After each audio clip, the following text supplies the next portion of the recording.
വിദേശകാര്യ നിരീക്ഷകൻ ഡോക്ടർ മോഹൻ വർഗീസ് നമ്മോടൊപ്പം ചേരുന്നുണ്ട്.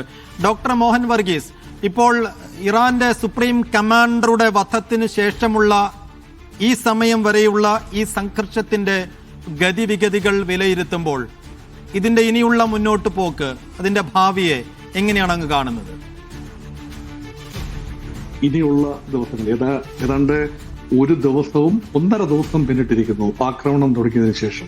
അപ്പോഴും എസ്കലേഷൻ മോഡിൽ നിന്നും താഴേക്ക് നീങ്ങുന്നില്ല. അടിയും തിരിച്ചടിയുമായി തന്നെ മുന്നോട്ട് പോകുകയാണ്. ഇന്ന് ഏറെ അപ്രതീക്ഷിതമായ ഒരുപിടി സംഭവങ്ങളാണ് ഇന്ന് പകൽ മധ്യപൗരസ്ത്യ മേഖലയിൽ സംഭവിച്ചിരിക്കുന്നത്. ഒന്ന്, ഒമാന് നേരെ നടന്ന ആക്രമണം. ഒമാന്റെ ടെറിട്ടറിയിലല്ല, തീരപ്രദേശത്തും അതുപോലെ ഒമാന്റെ ഒരു കപ്പലിന് നേരെ നടന്ന ആക്രമണം.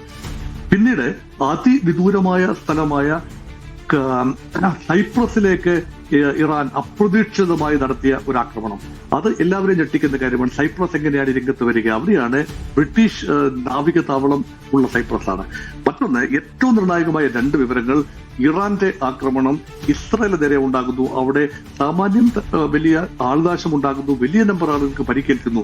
8 പേര് മരണപ്പെടുകയും ഏതാണ്ട് 40-ലധികം പേർക്ക് പരിക്കേൽക്കുകയും ചെയ്തു എന്ന് പറയുന്നത് ഇസ്രായേലിനെ സംബന്ധിച്ചിടത്തോളം മുൻ യുദ്ധങ്ങളിൽ അത്ര പരിചിതമല്ലാത്ത ഒരു ആൾനാശം അവിടെ സംഭവിക്കുന്നു. പ്രോപ്പർട്ടിക്ക് നാശമുണ്ടാകുന്നു. ഏറ്റവും നിർണായകമായത് ഒരുപക്ഷെ അമേരിക്കയുടെ വിഖ്യാതമായ ബാറ്റിൽഷിപ്പായ USS Abraham Lincoln came under attack.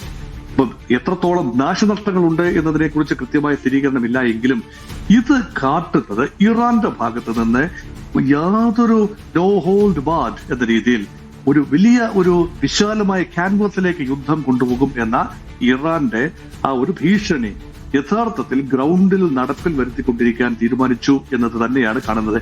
കാരണം ഇറാൻ നേരത്തെ തന്നെ പ്രഖ്യാപിച്ചതാണ്, ഇറാൻ ആക്രമിക്കപ്പെട്ടാൽ തീർച്ചയായും തിരിച്ചടി ഉണ്ടാകും. അത് ആക്രമണകാരിക്ക് നേരെ മാത്രമായിരിക്കില്ല, ഈ പ്രദേശത്തിന് നേരെ മുഴുവനായും ഈ മധ്യപൗരസ്ത്യ പ്രദേശത്തെ ഒരു മേഖലയായി കണ്ടുകൊണ്ട് ആ മേഖല ആകമാനം വലിയ നാശനഷ്ടങ്ങൾ ഉണ്ടാകുമെന്ന് ഇറാന്റെ ഒരു ഭീഷണി ഏതാണ്ട് നടപ്പാകുന്ന ഘട്ടത്തിലാണ്. ഇവിടെ വേർതിരിച്ച് കാണേണ്ട ഒരു കാര്യം, ഇതാരുടെ ആവശ്യമാണ്?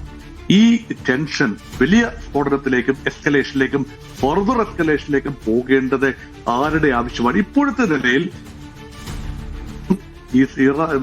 ഇറാനും ആഗ്രഹിക്കുന്ന ഏതാണ്ട് ഒരേ രീതിയിൽ തന്നെയാണ്. രണ്ടുപേരും 2 രീതിശാസ്ത്രം അനുസരിച്ചാണ് ഈ ഒരു ഫ്ലെയറിംഗ് ഓഫ് ദി അറ്റാക്കിനെ കാണുന്നത്. അമേരിക്കയെ സംബന്ധിച്ചിടത്തോളം ഏറ്റവും അധികം അറ്റാക്ക് ഉണ്ടാകുമ്പോൾ ഇറാന്റെ ഭാഗത്ത് നിന്ന് തിരിച്ചടി സ്വാഭാവികമായിട്ടുണ്ടാകും. കൂടുതൽ രാജ്യങ്ങളിലേക്ക് തിരിച്ചടി ഉണ്ടാകും. ഇപ്പോൾ നിലവിൽ 8 രാജ്യങ്ങളിലേക്കാണ് ഇറാൻ ആക്രമണം നടത്തിയിരിക്കുന്നത്. അത് ഒന്നൊന്നായി പരിശോധിച്ചു കഴിഞ്ഞാൽ ഏറ്റവും പ്രധാന ആക്രമണം നടന്നിരിക്കുന്നത് അമേരിക്കയുടെ വ്യോമ താവളം, ഏറ്റവും പ്രധാനപ്പെട്ട അമേരിക്കയുടെ താവളം സെൻട്രൽ കമാൻഡ് സെൻകോം സ്ഥിതി ചെയ്യുന്ന ഖത്തറിന്റെ തലസ്ഥാനമായ ദോഹയുടെ സമീപത്തേക്കാണ്. അവിടെ ആക്രമണം നടന്നിരിക്കുന്നു. അതുപോലെ അമേരിക്കയുടെ 5ാം കപ്പൽ പടയുടെ ആസ്ഥാനം കൂടിയായ അമേരിക്കയുടെ നാവിക കേന്ദ്രമായ ബഹ്റൈനിലെ മനാമ പ്രദേശത്തേക്ക് ആക്രമണം നടന്നിരിക്കുന്നു. ഇത് രണ്ടും തീരെ സിംബോളിക് ആണെന്ന് പറയാനാവില്ല. 2025 ജൂൺ മാസം നടന്ന സിംബോളിക് ആക്രമണമാണ്. ഇത് കുറച്ചുകൂടി പ്രഹരശേഷിയുള്ള ആക്രമണമാണ്. അതുപോലെ UAEയിലെ 3 കേന്ദ്രങ്ങൾ ആക്രമണ വിധേയമായിരിക്കുന്നു. ഒന്ന് അബുദാബി, ദുബായ് ആൻഡ് ഷാർജ. ഈ 2 അബുദാബിയിലെയും ദുബായിലെയും വിമാനത്താവളങ്ങളിലാണ് ആക്രമണം നടന്നിരിക്കുന്നത്. അപ്പോൾ സോഫ്റ്റ് ടാർഗറ്റുകൾ, കമേഴ്ഷ്യൽ സെന്റേഴ്സ്, അപ്രതീക്ഷിതമായ ഇടങ്ങളിലേക്ക് ഏത് നിമിഷവും ആക്രമണം സംഭവിക്കാം എന്ന രീതിയിലുള്ള ഒരു സൂചനയാണ് നൽകുന്നത്. ഇനി നോക്കൂ, അങ്ങ് അകലെ സൈപ്രസിലേക്ക് 3000-ലധികം കിലോമീറ്റർ അകലെ കിടക്കുന്ന ഒരു സ്ഥലമാണ്. ഗ്രീസിനും ടർക്കിക്കും ഒക്കെ സ്വാധീനമുള്ള ഒരു മേഖലയാണ്, ഒരു ദ്വീപ രാഷ്ട്രമാണ് സൈപ്രസ്. സൈപ്രസിൽ ആക്രമണം നടന്നു എന്ന് പറയുമ്പോൾ അത് Iran is trying to give a message that we have long range ballistic missile. അത് കൃത്യതയോടെ പതിക്കാൻ കഴിയും എന്നൊരു സന്ദേശം കൊടുക്കുക. അല്ലാതെ സൈപ്രസിനോട് വിരോധമുള്ളതുകൊണ്ടാകണമെന്നില്ല.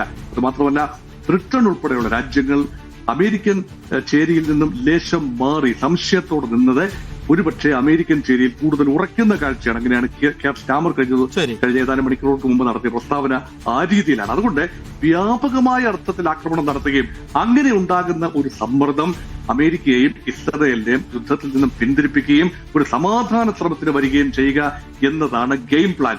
ഒരു പരിധിവരെ പുതിയ നേതൃത്വവുമായി, ഇപ്പോൾ മരണപ്പെട്ട